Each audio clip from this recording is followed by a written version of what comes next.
በዛሬው ዝግጅታችን የኢትዮጵያ ንግድ ባንክ በቅርቡ ያወጣውን አዲስ የፍጆታ ብድር መመሪያ ይዘን ቀርበናል። አዎ ይህ ነው። ስለዚህ የዛሬው ትንታኔያችን ለሚራ እና ለተከታዮቿ ይህንን መመሪያ መዘርዘር ነው።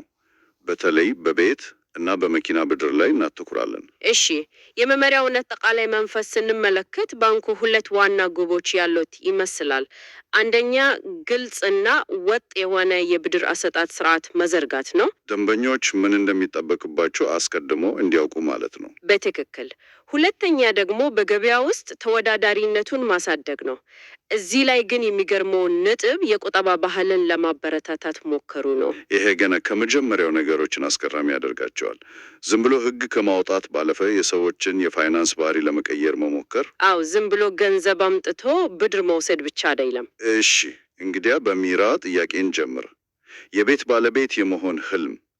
ይህ መመሪያ ያንን ህልም እንዴት ነው የሚመለከተው? እስኪ የቤት ብድር ዝርዝሮችን እንመርምር። እሺ፣ መመሪያው 4 ዋና ዋና ዓላማዎችን ያስቀምጣል። አዲስ የመኖሪያ ቤት ለመገንባት ይሄ አንደኛው ነው። አዎ።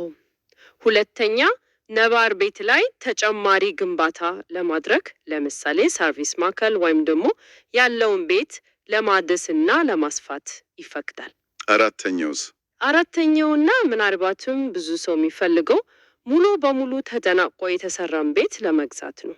እሺ፣ አሁን ወደ ወሳኙ እና ብዙ ጊዜ አሳሳቢ ወደ ሆነው የገንዘብ ጉዳይ እንመጣ። ምን ያህል ቅድሚያ ልክፈል ነው እና ወለዱ ስንት ነው የሚሉት ጥያቄዎች። እዚህ ላይ ነው መመሪያው ትንሽ ጥበቅ የሚሆነው። የቅድሚያ ክፍያው ባንኩ ኢኩዊቲ ኮንትሪቢዩሽን የሚለው አመልካቹ ከቤቱ ጠቅላላ ዋጋ ቢያንስ 50 በመቶ በራሱ መሸፈን አለበት ይላል።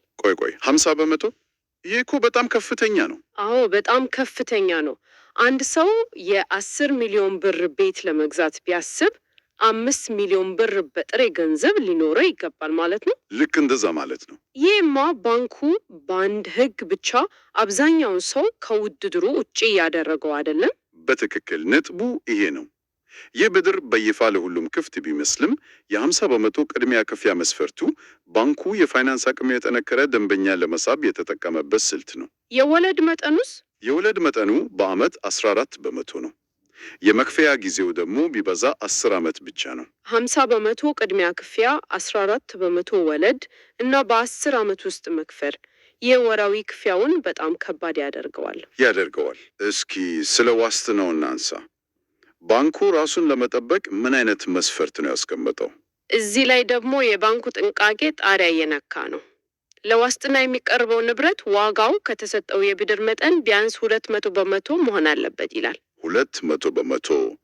ይህ እኮ ባንኩ ምንም አይነት ስጋት መውሰድ እንደማይፈልግ ነው የሚያሳየው። ምንም። ለ5 ሚሊዮን ብር ብድር የዋስትናው ንብረት ዋጋ 10 ሚሊዮን ብር መሆን አለበት ማለት ነው። ይሄማ ብድር ከመውሰዱ በፊት የብድሩን ያህል ሀብት ይኑረህ እንደማለት ነው። አዎ በጣም ጠንካራ የጥንቃቄ እርምጃ ነው። ባንኩ ለሚሰጠው የእያንዳንዱ ብር የ2 ብር ዋስትና በእጁ ማስገባት ይፈልጋል። ግን አንድ መልካም የሚመስል ነገር ሰምቻለሁ። የፎይታ ጊዜ። አዎ የፎይታ ጊዜ ወይም ግሬስ ፒሪየድ ፈቅዷል። ይሄ ብዙ ጊዜ የማይጠበቅ ነገር ነው። ግን እዚህ ላይ የተደበቀ ነገር መኖር አለበት። የፎይታ ጊዜ ሲባል ወለድም አይታሰብም ማለት ነው? ጥሩ ጥያቄ ነው። አይደለም፣ እዛ ላይ ነው ነገሩ ያለው። አዲስ ቤት ለሚገነባ 6 ወር፣ ለሚገዛ ደግሞ 3 ወር የፎይታ ጊዜ ይሰጣል። እና በዚህ ጊዜ ውስጥ ዋናው ብድር አይከፈልም፣ ነገር ግን ወለድ መታሰቡን ይቀጥላል። የፎይታ ጊዜው ሲያልቅ በእነዚህ ወራት የታሰበው ወለድ ተጠራቅሞ ከመጀመሪያው ክፍያ ጋር አብሮ ይከፈላል። ስለዚህ ሙሉ በሙሉ ከክፍያ ነፃ የሆነ ጊዜ አይደለም። ዋናውን ክፍያ ለማዘገየት ብቻ ነው የሚረዳው። በትክክል ትንፋሽ ለመውሰድ ያህል ነው እንጂ ከወለድ አይድንም። እሺ፣ ወደ ብድር ጣሪያው እንደፍ። አንድ ሰው ሊያገኝ የሚችለው ከፍተኛ የገንዘብ መጠን ስንት ነው? መመሪያው የብድር ጣሪያውን 30 ሚሊዮን ብር አድርጎ አስቀምጦታል። ነገር ግን ወሳኙ ነጥብ ይህ አይደለም። የሚፈቀደው የብድር መጠን የሚወሰነው ከሁለቱ ስሌቶች ዝቅተኛ በሆነው ነው። ይኸውም በአመልካቹ የመክፈል አቅምና በ30 ሚሊዮን ብር